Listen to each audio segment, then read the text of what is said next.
સો good morning everyone. મારું નામ છે મયુર બારિયા અને આજે આપણે ઇકોનોમિક્સમાં ભણીશું ચેપ્ટર 2માં વિકાસના નિર્દેશકો. ઓકે, તો બધાને ગુડ મોર્નિંગ. હવે ચાલુ કરીએ છીએ આપણે આજનો સેશન આર્થિક વિકાસના નિર્દેશકો. ઓકે, અહીંયા શું લખ્યું છે કે વિકાસના નિર્દેશકો. ઓકે, તો વિકાસના નિર્દેશકોમાં સૌથી પહેલાં આપણે દેખીએ કે વિકાસના નિર્દેશકો કોને કહે છે. ઓકે, આ 1 માર્ક્સમાં તમને પૂછાઈ શકે છે કે દેશમાં આર્થિક વિકાસ થયો છે કે કેમ.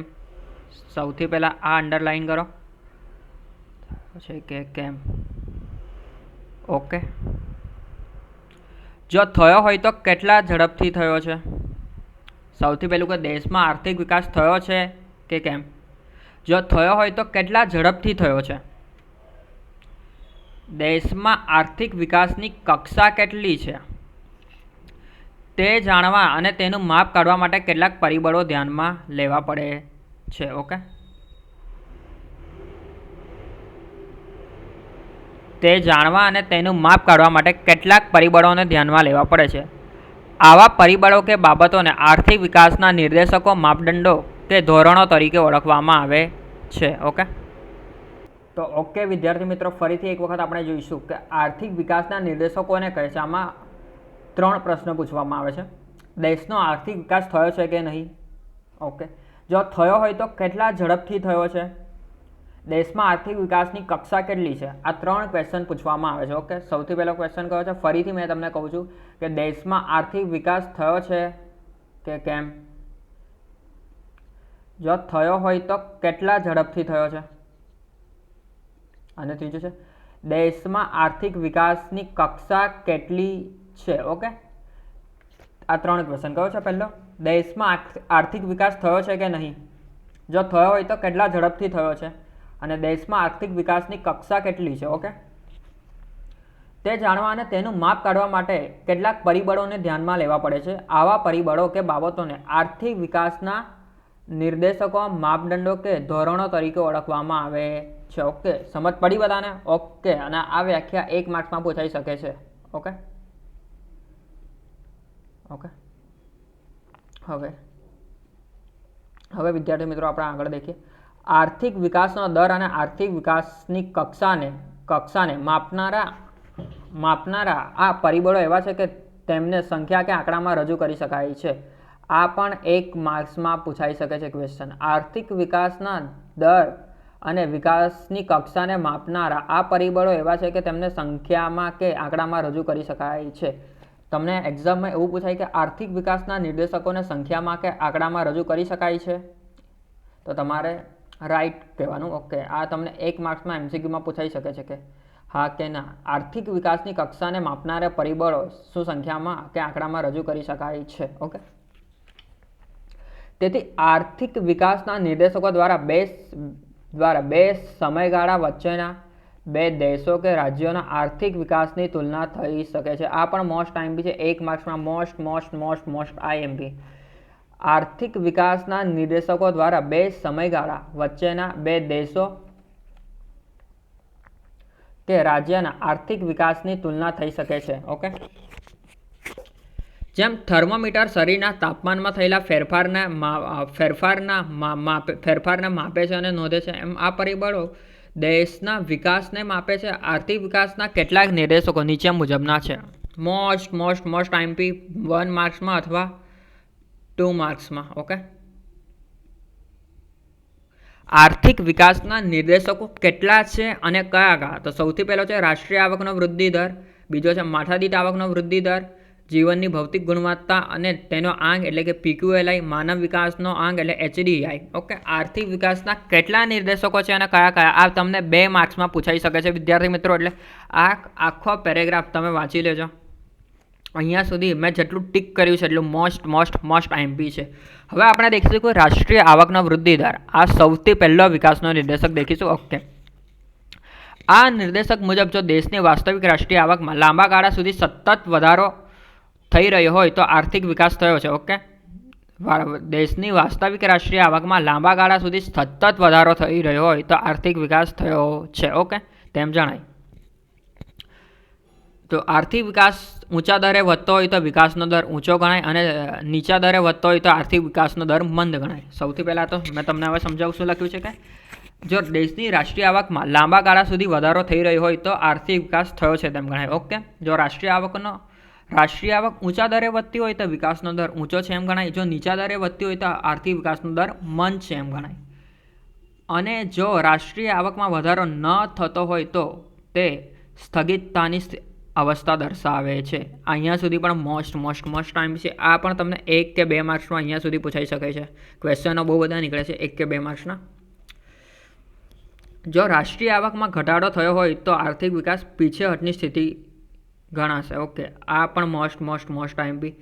સૌથી પહેલાં હવે મેં તમને સમજાવું તો વાસ્તવિક રાષ્ટ્રીય આવકમાં દેશની વાસ્તવિક રાષ્ટ્રીય આવકમાં લાંબા ગાળા સુધી વધારો થાય. રાષ્ટ્રીય આવકમાં લાંબા ગાળા સુધી સતત વધારો થાય તો આર્થિક વિકાસ થયો છે એમ ગણાય.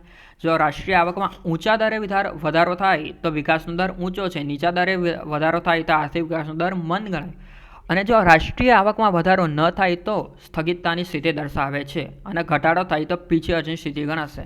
ઓકે, આ માપદંડ પ્રમાણે નાણાકીય આવક નહીં પણ વાસ્તવિક આવક ધ્યાનમાં લેવાની હોવાથી રાષ્ટ્રીય આવકમાં બજાર ભાવ નહીં પરંતુ સ્થિર ભાવે ગણતરી કરવામાં આવે છે. ઓકે, હવે કોષ્ટક આપણે દેખીશું. વિશ્વના કેટલાક દેશોમાં રાષ્ટ્રીય આવકનો વૃદ્ધિદર અન્ય કેટલાક દેશોના આવકના વૃદ્ધિદર કરતાં વધારે હોય છે. તેથી એમ કહી શકાય કે તેમના વિકાસનો દર પણ વધારે છે. કોષ્ટકમાં જોઈશું નોર્વે, અમેરિકા, શ્રીલંકા, પાકિસ્તાન કરતાં ભારતનો રાષ્ટ્રીય આવકનો વાર્ષિક વૃદ્ધિદર ઊંચો છે. તેથી તેમ કહી શકાય કે ભારતના આર્થિક વૃદ્ધિ દર પણ આ દેશો કરતાં ઊંચો છે.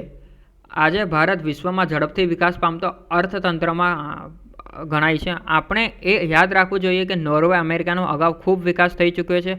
હવે તેઓ 2 થી 3% દરે વિકાસ કરી રહ્યા છે. ઓકે, નોર્વેનો અહીંયા આપ્યો છે 2.2 રાષ્ટ્રીય આવકનો વાર્ષિક ટકાવારી વૃદ્ધિ દર. અમેરિકામાં 2.4, શ્રીલંકામાં 4.5, ચીનમાં 7.3, ભારતમાં 7.3, પાકિસ્તાનમાં 4.7. ઓકે, હવે આની મર્યાદા અહીંયા એક આપી છે. આમ છતાં રાષ્ટ્રીય આવકને વિકાસના એક જ નિર્દેશક તરીકે સ્વીકારવામાં કેટલીક મર્યાદાઓ રહેલી છે જે નીચે મુજબ છે. તો આ પણ તમને પૂછાઈ શકે છે કે રાષ્ટ્રીય આવકના વૃદ્ધિ દરની મર્યાદાઓ જણાવો. પ્રિલિમ 3 એક્ઝામમાં રાષ્ટ્રીય આવકની ગણતરીની મુશ્કેલી. સૌથી પહેલી મર્યાદા છે કે રાષ્ટ્રીય આવકની ગણતરીની મુશ્કેલી. બેવડી ગણતરી એટલે 2 વખત ગણતરી થાય. સ્વવપરાશની વસ્તુઓ. પછી ઘસારો જાણવાની મુશ્કેલી કારણ કે ઘસારામાં 2 પદ્ધતિનો ઉપયોગ થાય છે એટલા માટે. ગેરકાયદેસર આવક, કરતાળો, કરચોરી જેવી પ્રવૃત્તિ. સાટા પદ્ધતિમાં શું થાય? વસ્તુ કે સેવાના બદલે વસ્તુ કે સેવા આપવામાં આવે તેને સાટા પદ્ધતિ કહે છે. નિરક્ષરતા. એક કરતાં વધારે વ્યવસાયમાં રોકાયેલા લોકો. એક કરતાં વધુ વ્યવસાય એટલે નોકરી કરતા હોય અથવા બિઝનેસ કરતા હોય. જેવા કારણોસર દેશની રાષ્ટ્રીય આવક અને તેનો સાચો વૃદ્ધિ દર જાણી શકાતો નથી. તેથી રાષ્ટ્રીય આવક સાચો માપદંડ ગણાય નહીં. પહેલી મર્યાદા છે. હવે આપણે બીજી મર્યાદા દેખીશું. તો બીજી મર્યાદા છે વસ્તી. એકમાત્ર રાષ્ટ્રીય આવક જાણવાથી વિકાસનો સાચો ખ્યાલ આવી શકાતો નથી જે તે દેશની વસ્તીને પણ ધ્યાનમાં લેવી જોઈએ. ધારો કે અ દેશ કરતાં બ દેશની રાષ્ટ્રીય આવક વધારે હોય અથવા બ દેશનો વિકાસ અ દેશ કરતાં વધારે ન કહેવાય. કારણ કે જો બ દેશની રાષ્ટ્રીય આવકની સાથે દેશની વસ્તી પણ જો ખૂબ ઝડપથી વધતી હોય તો વિકાસ અ દેશથી વધારે છે એમ ન કહેવાય. ઓકે, એમાં અ દેશની જે રાષ્ટ્રીય આવક છે અ દેશની રાષ્ટ્રીય આવક ઓછી છે અને બ દેશની રાષ્ટ્રીય આવક વધુ છે. ઓકે, અહીંયા અ એટલે કે એ અને બ એટલે કે બી. ઓકે, અ દેશની રાષ્ટ્રીય આવક ઓછી છે અને બી દેશની રાષ્ટ્રીય આવક વધુ છે. ઓકે, તો બી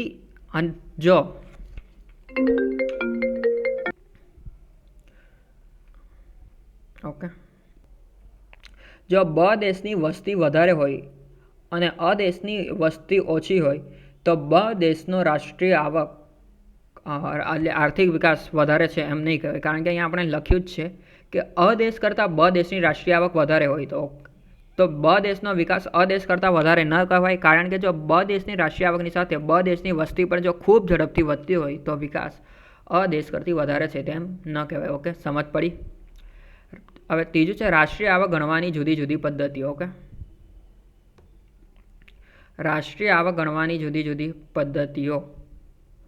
રાષ્ટ્રીય આવક ગણવાની જુદી જુદી પદ્ધતિઓને વિશ્વમાં ઉપયોગ થાય છે, જેમાં ઉત્પાદન આવક અને ખર્ચની પદ્ધતિ મુખ્ય છે. ઓકે, રાષ્ટ્રીય આવક ગણવામાં જુદી જુદી પદ્ધતિઓનો ઉપયોગ થાય છે. એમાં બે પદ્ધતિ મુખ્ય છે. એક તો ઉત્પાદન આવક, આ 1 માર્ક્સમાં પણ તમને પૂછાઈ શકે છે. ઉત્પાદન આવક અને ખર્ચની પદ્ધતિ મુખ્ય છે. ઉત્પાદન અને ખર્ચની પદ્ધતિ મુખ્ય છે. કોઈ એક પદ્ધતિ કરતાં બીજી પદ્ધતિથી રાષ્ટ્રીય આવક ગણતરી કરતાં રાષ્ટ્રીય આવકમાં ફેર પડે છે, તો સ્વાભાવિક છે.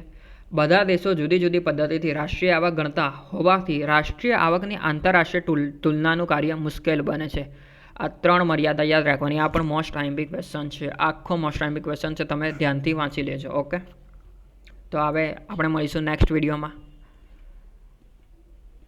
અને જો એક ઇન્સ્ટ્રક્શન આપું છું, જો તમને વિડીયો ગમતા હોય, સમજ પડતી હોય, તો આ ચેનલને લાઇક, શેર અને સબસ્ક્રાઈબ કરો. તેથી મેં આવા નવા વિડીયો તમારા માટે બનાવતો રહું અને આપણે ઇકોનોમિક્સનો આખું ચેપ્ટર અને મોસ્ટ ઓફ સિલેબસ કવર કરવાના છે. ઓકે, અને એકદમ યુટ્યુબમાં જ કરીશું, ચિંતા નહીં કરતા. તો તમને ચેનલને લાઇક, શેર અને સબસ્ક્રાઈબ કરો. ઓકે.